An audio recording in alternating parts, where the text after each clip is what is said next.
Welcome to Driving the Lane with Randy Kraayenbrink and Chuck Rowe, a podcast presented by News Talk 1540 KXCL. Now, Driving the Lane.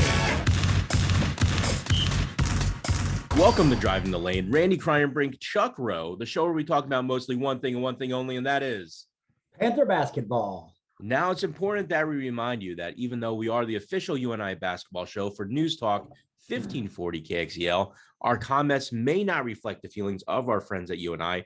However, Randy is a former player, and I have season tickets, assuming that they even keep on playing the rest of the season. Who knows? So this show is as official as it's going to get. We want to let you know that portions of this show can be found on KXCL, with the entire show found on their website, with the audio versions found on KXCL and Apple Podcasts. Randy, New Year's resolution for you. What do you got? Wow.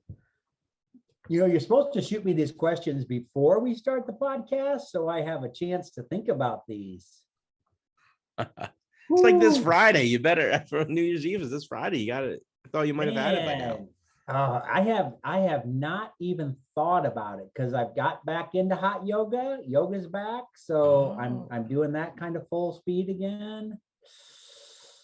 Man, maybe eat a few less donuts. I'm not going to give them up, but just a few less donuts. Yeah, okay. In 2022, but not ice cream, because ice cream is kind of your thing. Yeah, I can't get rid of that. Right? That would not work. That would not work. How about you, Chuck? What do you got going for 2022? Similar but different. I'm not looking to cut back on. People would be shocked to know that I actually don't eat as unhealthy as folks may think. Okay. My issue is more of the quantity of how much I may eat of certain things. So as far as sweets go, not much to cut back on. But as far as exercise goes, that could be increased. You know, it's really interesting, maybe / not interesting, that I wear my Apple Watch, and literally I could walk 25 steps and I'll say, hey, you broke your record for the day or whatever. So it makes me feel good because I break records, but the bar is very, very low. So I need to increase that a little bit. So that's my resolution. So next year, people aren't even going to recognize either of us because we're just going to be in tip-top shape. Hey, great show for everyone this week, as always. Former players Isaiah Brown, Lincoln Conrey, and Justin Dahl are going to be joining us, followed by the financial architect's quote of the week. Let's get started. Randy, we're honored to have joining us today. Former players, drum roll, please.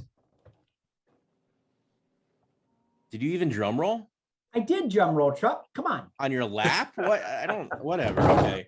So, okay. Isaiah, Lincoln, and Justin, thanks for joining us, guys. Yes, sir. Thanks for having us. Do you guys ever keep in contact any other way? Do you see each other at homecoming? Do you keep in contact over, like, you know, phone calls, text messages, anything like that? We talk over Snapchat a decent amount. I feel like I'll get like a monthly snap from Lincoln or Spencer or Miles and Isaiah. And then whenever we're back in town in Cedar Falls, we always link up quite a bit. Yeah, just random conversations here and there, just way to keep in touch. So it's always good to hear from everyone. I would say the same thing. I would agree with them. You know, obviously I'm all the way in Texas, so it's kind of hard for me to, you know, link up with them. I know a lot of the guys are still in the Des Moines area and stuff like that, so I know they stay in contact. But yeah, like Justin said, I'll shoot everybody like a snap here and there every week, every month or so, just to kind of check in and see how everybody's doing. Well, my mother-in-law, she lives in Texas, and so we sometimes drive to San Antonio. And we were driving through Texas, and one day I was like, holy crap, I just passed a sign that said Flower Mound. I've never heard of Flower Mound in my life until meeting Isaiah, and then I ended up driving by it. So you put it on the map, I guess, for me. So glad to hear that. So it's been a few years since we had you guys on the show. Super excited to have you back. The first question that everyone's going to be wondering, though, is what are each of you guys doing these days? I guess I can go first. Luckily, I'm still able to play basketball. So right after college, I signed with the Santa Cruz Warriors last season. It was kind of a weird season because of COVID. It was a season in the bubble, so it was only like a 15-game season. So, I mean, I technically wouldn't count that my rookie year. So this year, I was able to sign with the Texas Legends, the team affiliated with the Dallas Mavericks. So, I mean, I think it's pretty cool that I get to continue to play professionally and I get to play for a team that's super close to home. Yeah, I can go next. I'm actually still playing basketball too, just in an adult league on one night a week. But no, I moved to Des Moines after I graduated and started a full-time job at an accounting firm. So just been working there, started a little bit of coaching too. So keeps me busy. Getting ready for tax season coming up. So be in full swing here in a couple of weeks. I love the fact that you said that you're still playing in adult league and Isaiah laughs you off the stage. Hey, I know Link still got it. I know he's Oh yeah. All I gotta do is just run to the 3-point line. That's about it. And then I'm also playing in a league, and I also do rec morning runs on Sundays. So yeah, I can't shoot to save my life anymore, but I still hustle and I still grab boards and whatnot. But yeah, right now I'm working for a marketing company as a data analyst. So right now I'm just kind of getting dashboards prepared for monthly reporting calls and tracking data on the web and all that. So it's been a lot of fun. Now, Isaiah, we'll get to you in a quick second, but Lincoln and Justin, a lot of people don't realize how much work goes into becoming a college basketball player. I mean, you have your workouts each day, you have to get your shots in, you practice, you travel, game day. I mean, it takes up a lot of your time. You even get told what to eat each day. I think I remember with Justin, I remember you telling us you had to gain weight and they were like stuffing calories in you, like injecting them into you if they could. I took that a little too far, and after like a month, they're like, okay, we need to reverse because I underestimated how much I could eat. And Lincoln can attest to that too. But yeah, no, for a little bit, they wanted me to gain weight, and that quickly reversed. Well, what's that transition in life like when you're on your own after graduation, when you're not being told what to do each minute of the day? Yeah, it's a whole different ball game. It literally, like, it's weird going from having every minute structured to just, clocking in at 9 a.m. and then clocking out at 6 o'clock. And then the rest of my day is completely free to do whatever and however I choose. So I remember like talking to some of my coworkers early on. I'm like, do we have to like remain on call after hours? Or like, nah, like if you want to, I don't know, go to a local park or play video games or whatever, you're clocked out, you're good. And I was just like, yeah, it's a completely different mental shift and just how you manage free time. Yeah, it's really different. Like I remember probably going from practices and all the different things we had to do and just thinking like, man, I just want to lay down and relax. And now I have time to do that. I'm like, this sucks. I want to do something, or like, so it definitely has its perks, but it really helped like having your whole structured out and just kind of now you're 8 to 5 and then you have the rest of the day to kind of figure out and make other plans and whatnot. So it's definitely a little different game. Obviously, when y'all were recruited to Northern Iowa and to Cedar Falls, I think Coach Jake's one of his big points is kind of to give back, right? And so you guys obviously you appeared at many things in the Cedar Valley, Boys and Girls Clubs, different fundraisers, golf outings, that type of thing. And so I'm assuming you kind of like to give back. So maybe talk about one way you're giving back. Lincoln, I happened to run into Lincoln at a youth basketball tournament down in, oh man, I don't even remember where it was. Maybe Ames. Ames, yeah. Is that where it was? Gosh, we're all over like you are. And so I know obviously you're doing that. So maybe talk about a way that y'all are kind of giving back to your communities where you currently live and what you're doing with that. And how is it coaching those 4th, 5th, and 6th graders?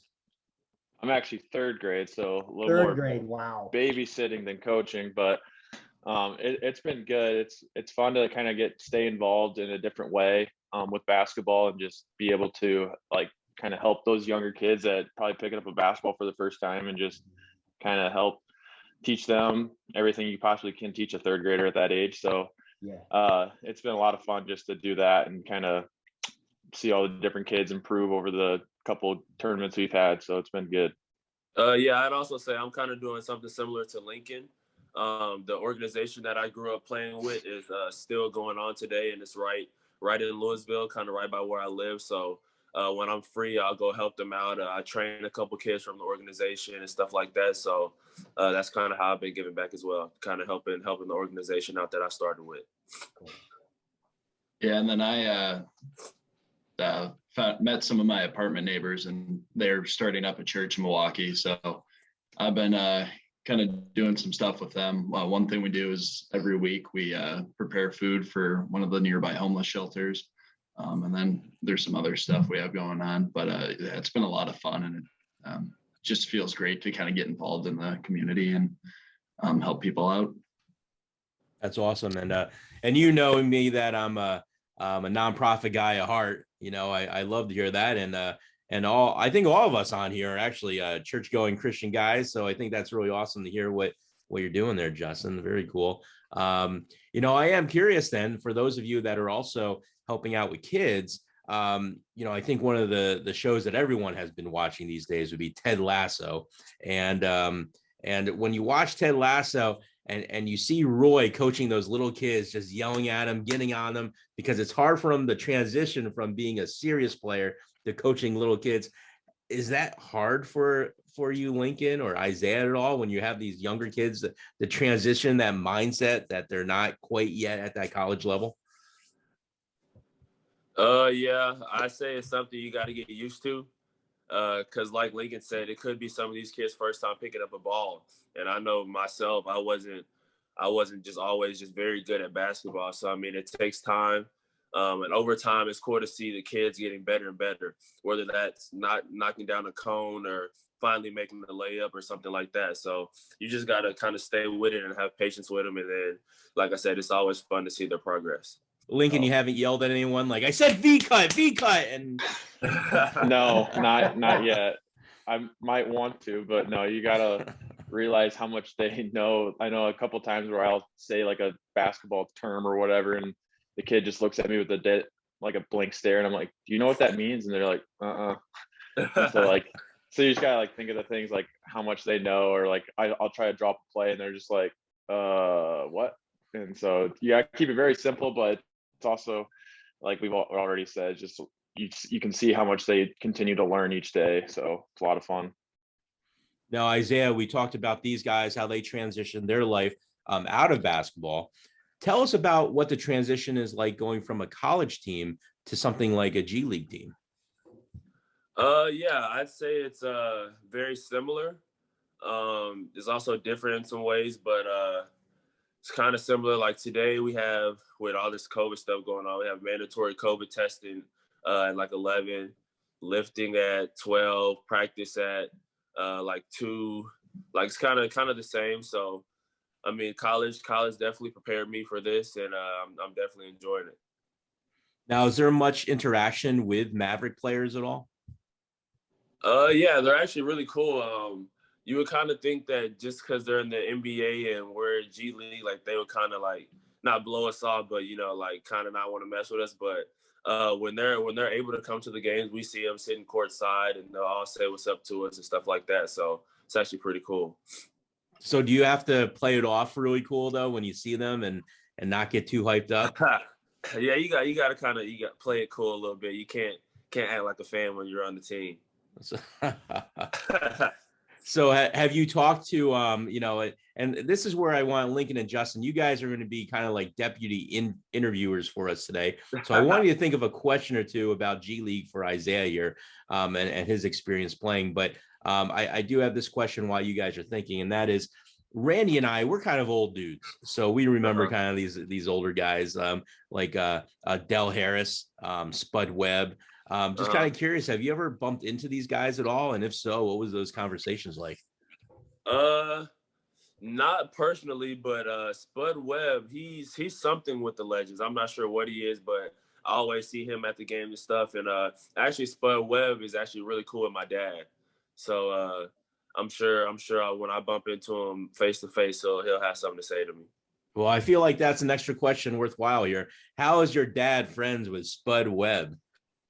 My dad, he played, well, he got drafted in like 98, but he ended up playing most of his career in Europe. So kind of if you hooped back in the 90s, early 2000s, my dad probably knows you, honestly. He knows a lot of people. Yeah, first I just wanted to let your listeners know that Isaiah will be in Des Moines January 22nd, maybe around that time. I think if I'm correct, it's 23rd and 25th. We played Des Moines 23rd and 25th. So it'd be cool to see a big crowd of people come down and support Isaiah there. So my question is, which practices are harder, your practices now or at UNI? Easiest question I've had in a minute. For sure, Northern Iowa. For sure. Easily. Yeah, I guess my question is, how big is the difference between the speed of game from college to G League level? I'd say G League is much quicker, and I'd mainly base that on the 24-second shot clock rather than a 30-second shot clock. And kind of the way that our coach wants us to play is he always says across half court by 20 seconds and into an action by 17 seconds. So like you gotta be moving if you want that to happen. By the time you get the rebound, there's 23. He wants us across by 20 into an action at 17. So you're playing really fast. It's more possessions, and yeah, it's just a much faster game. Awesome. See, Randy, now I have some backup guys in case you're on vacation sometime. Give these guys a call. They can co-host with me, right? There they are. You bet. Yep. Let us know. But during the redshirt season for Lincoln and Justin, obviously you didn't get to play your redshirt season, but you got to help prepare the team for March Madness. What was that experience like for you? It was cool. I mean, you obviously not playing on game night, but then you can see like, oh, I was this guy during practice and he did this and we took that away. So like you kind of in a way feel like you contributed on game night still. So that was always cool to see, just kind of help prepare the guys for each night and getting them ready for each game. Yeah, no, it was definitely good for us too, because just kind of easing into that college transition was like for a lot of people, college is a big change, and you throw athletics on top of that. So kind of getting that buffer to help us kind of learn the college lifestyle while also like realizing that we're helping out the team was really cool. And so I enjoyed it quite a bit. Now, when you make that level, because I think you guys, I should know the answer to this, but did you make it to the second round that year, right? That was the second round year. Yep. Does the NCAA, I can't remember, do they give players like gifts at all in their rooms at that point, like a set of headphones or that type of thing? I just remember like getting like shirts, hat. I don't remember there being like a big gift, or no, there was headphones. I think was that for that. Yeah, headphones. There are a few pairs of socks, but a few water bottles. But yeah, that was about it from what I remember. Yeah, and sounds memorable. Then you guys steal all the shampoo from the locker room too. There we go. We're going to send this to the NCAA right now. So. Yeah, I don't know if I'm allowed to say that, but me and Justin had a stockpile in our dorm room. Hey, when you're on that college budget, you got to save money any way you can. But then during your first 3 years of real action, the team was up and down a little bit, which wasn't totally easy. But then during your senior years, guys, the team plays really strong, nearly missing out on an NCAA bid. Can you guys tell us what senior night felt like after working so hard to get to where you were that final season? I guess I could start. Yeah, that was actually crazy. It was kind of an up and down game. Then we started slowly making our way back, and we ended up pulling out the win. But I say that was definitely a special night for me because my family drove through the night to be at that game. So I ended up having a pretty good game, and we ended up pulling out the win. So that was definitely a special night for me. Yeah, it was kind of surreal just thinking like after 5 years of working hard and everything, it was almost time to come to an end. So it was a lot of fun. One memorable moment I have from that is when we're warming up, usually the bigs and the guards separate. And me and all the other big guys would see the guards practice shooting threes. And I was like, man, I got to get in on that sometime. So for like 3 or 4 years, I was thinking one day I'm going to hop in the line, get a few threes up and see what happens. Senior night came and I'm like, well, I'm running out of time. So I hopped in the 3-point line, got my shot up, and it like hit the rim, took the weirdest bounce, but dropped in. And I was like, let's go.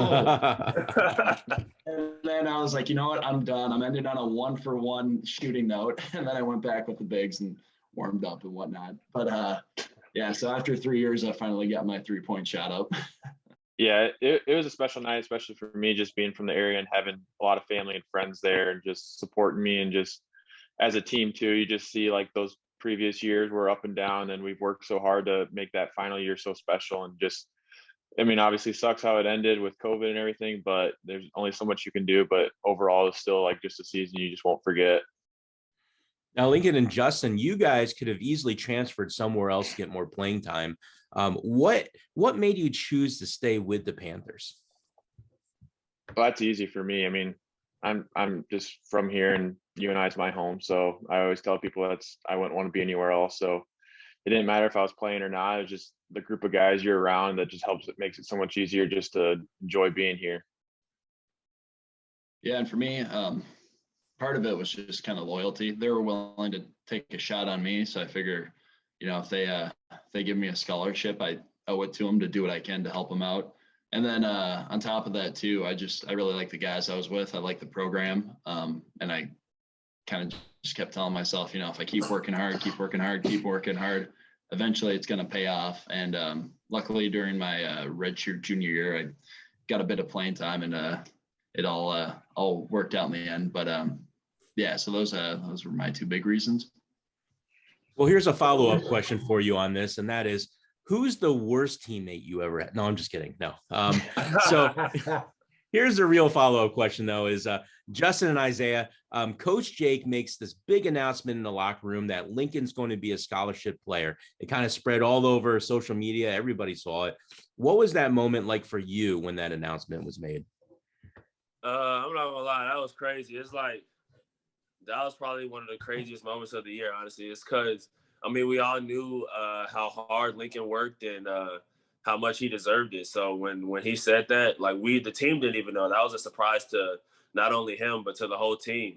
And when Coach Jake announced it, like, it was just so crazy because we all knew how hard he worked and like everything that he does. Like, he'll come in for a practice, and then in the summer he'll have to go watch the pool for 6 hours, and then he'll be at weights at 6 a.m. and stuff like that. So it was like, it was crazy that he got it because we all knew, like I said, how much he deserved it. Yeah, honestly, it was one of the best things about being on that team because, you know, you see these videos online about college players getting scholarships and you feel happy for them. But when it's someone you know, that joy is just incredible. And like, after living with Link my first year, I don't know how he did everything he did, like between workouts and practice and then lifeguarding too. Like, he was working from like 6 a.m. to 9 p.m. if I remember right. And I was like, I don't even know how he's doing homework. Like, he's always on the go. So just seeing all of that and then seeing it finally pay off and him getting rewarded for it was, you know, one of my favorite memories. Okay. So question for you. So some of you obviously were there five years, right? 4 and 5 years. So which part of the season did you at least look forward to? Was it like the off season? Was it the preseason? Was it in season, postseason? What was it that you least looked forward to? Off season and in the summer, we work really hard. We live with Jed. I'm sure you guys know Jed. He's crazy. So we get some good lifts in. We do some extra conditioning, individual workouts. Practices are really competitive, and so yeah, I definitely say preseason and off season we put in the most work. Preseason for sure. As someone who struggles with conditioning, that's when we seem to do it the most, just with the 3-hour practices and everything. So by the time games started rolling around, I was like, dang, like it's about time. Guys, I'm going to put on this clip here and then ask you a question. Along with that, how are you keeping your competitive juices filled these days? Well, I'll start the second one. I am a league all-star, let me tell you. I'm probably played in 3 or 4 what you call old man's leagues now, and I'm probably averaging 30. 10 assists, 10 rebounds, going crazy. Spencer's kind of shaking his head like you're only he's in the doing league well. too. He doesn't average 30. That's why. I haven't seen Miles play yet, so he could just be blowing smoke. Miles then went on to say that he could easily beat, Randy, if you remember, he could easily beat Spencer's team that included Lincoln on there. And I think Luke's on that team as well. What are your initial thoughts when you hear that? I mean, that's not happening. He was talking crap about Spencer, but I mean, Spencer's probably putting up 32. Our team's pretty solid. So, and it's funny because actually Miles is coming down to Des Moines this upcoming weekend. We have a game Thursday, so he's been begging me to sub with our team. So I'd say he wants to play with our team because we're so good. That's just how I see it. I don't know. I don't know who else Miles has, but Link, Spence, and Luke. That's a big three right there. So I don't know. I'm gonna have to see. I'm gonna have to see who else Miles has. Hey, I'm going to name off a few names here. What I want each of you to do is just give a quick 2 to 3 word description of that person. Again, just a quick 2 to 3 words about each of these people that I mentioned. Okay. Trey Burhow. Hilarious. Goofball. Eccentric.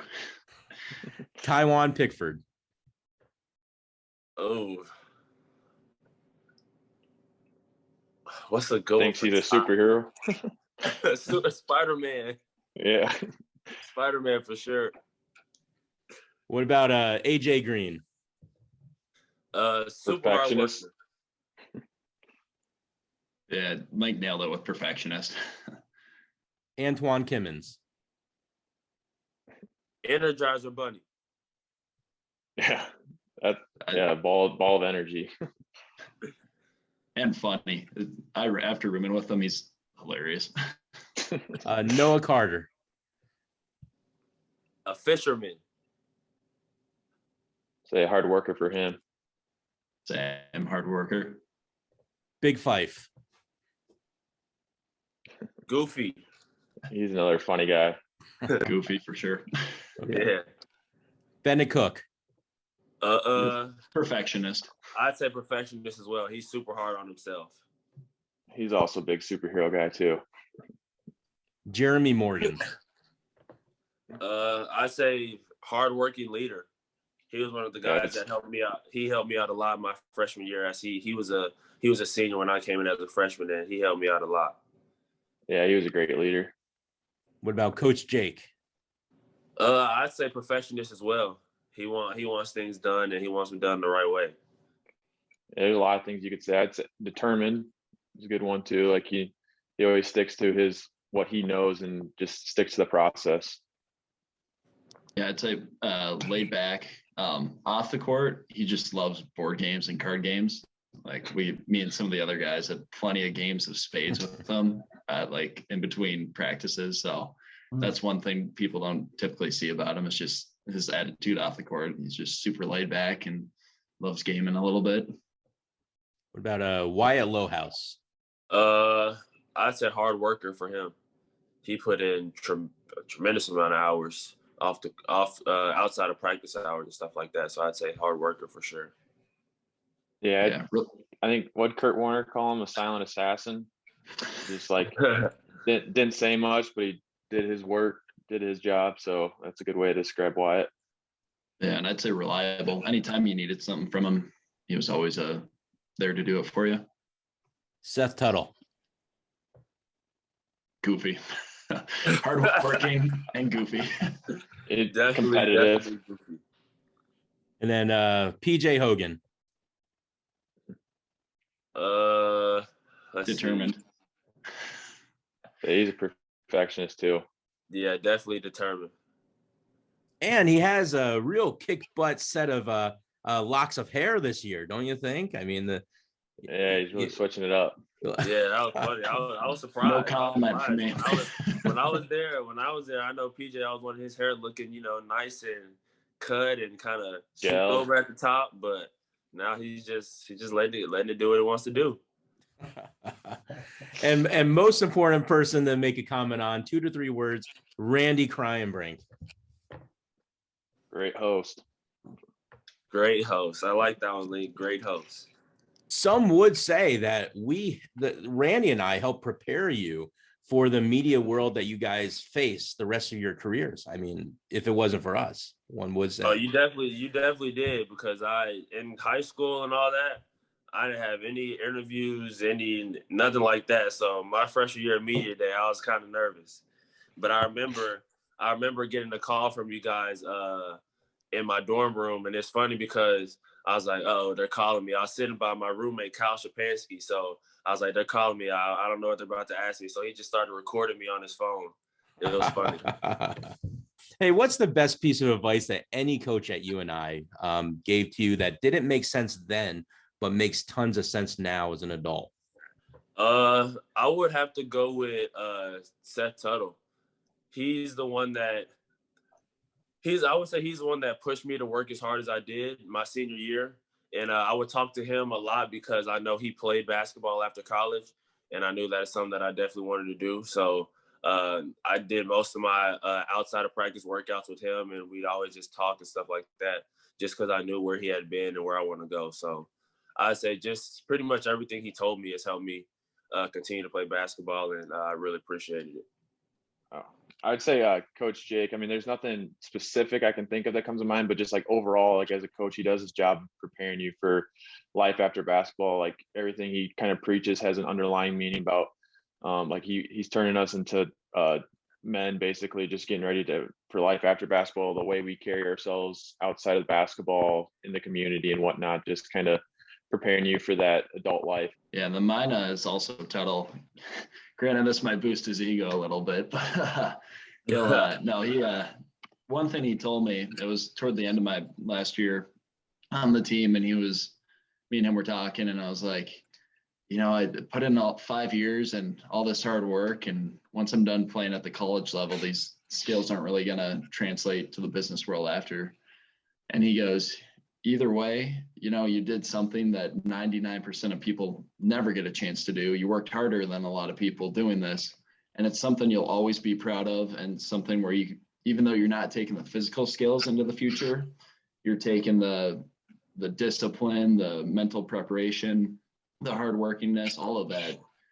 And at the time, it didn't really resonate with me as much. But now just looking back on it, it's, one of those things where I'm like, I'm really happy I did that. And as far as just preparing me for life after college, he was spot on. The physical skills don't really translate to me crunching numbers and all that. But just bringing that every day, you got to get it or you're going to fall down on the depth charts in basketball. But, if you get behind in your work in the corporate world, it becomes a struggle. So just getting that everyday sink or swim mentality it's really been beneficial. Now I need some really important advice from you guys. So years back, Randy and we bought this jersey shorts combo from it was Isaiah's jersey at a UNI auction. And Randy took the jersey, I took the shorts. Nothing against Lincoln and Justin, just that you guys were way too tall. The shorts would have been like pants for me. So we went with Isaiah's combo there. And here's the problem I'm having is I actually rarely wear them because that material is so thin. You could see my boxers every time I wear these things. Do you remember having that problem when you were wearing those shorts, guys? And what's the secret to wearing these things? Wore some long tights on my legs, so I really wasn't too worried about it, honestly. Yeah, I always wore compression tights too as well. Just gotta get the same color.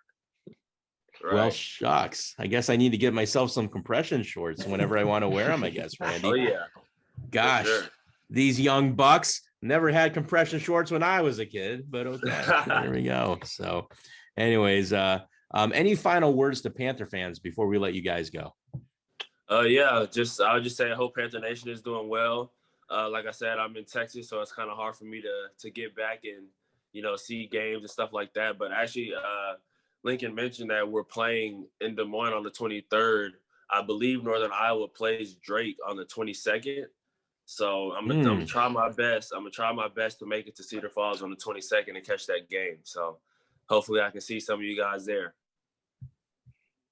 Yeah, I just say thanks for the support over the years, and it feels like you're just always part of that community. So you continue to feel that support and just for the team now, just stick with the process. I know it's not the season we wanted, but Coach Jakes can get those guys figured out and they're going to start playing better. Go Cats. That's all I got. Go Cat. Well, once again, thank you guys. Thank you guys for joining us, seriously. And it just this just proves the point, Chuck, that the type of player that Coach Jake recruits to the program, obviously they work hard, and then obviously they go on in the community and they continue to give back and continue to share, what they've learned and what they're willing to give back. So guys, we appreciate it. Good luck in the rest of your careers, and hopefully we'll have you back soon, and we'll talk over what you're up to at then. Thank you. Sounds good. Thanks for having us. Thanks for having us. Yeah, thanks for having us.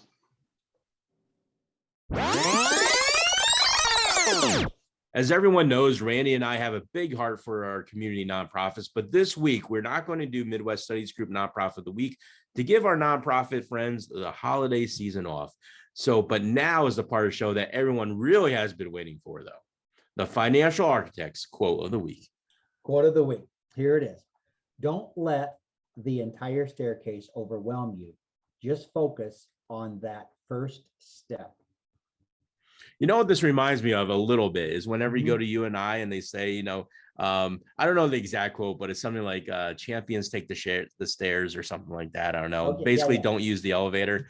Yes. And then I kind of, when I think of taking that first step on the stairs to get up there to that first or second level, I'm like, oh, gosh. So I think both on it could be on a non-physical point of view, it could be mentally, right, of what you're talking about. Correct. But on a physical point of view, it kind of goes back to my New Year's resolution. I'm glad that you said that. It's propelled me to kind of get through those first couple steps here, Randy. Take those stairs, Chuck. So anyways, your quote literally was good for you, definitely good for me, and good for everybody. Time to say goodbye from Chuck and Randy. Thanks for joining us. Catch you next week. Enter the closing music.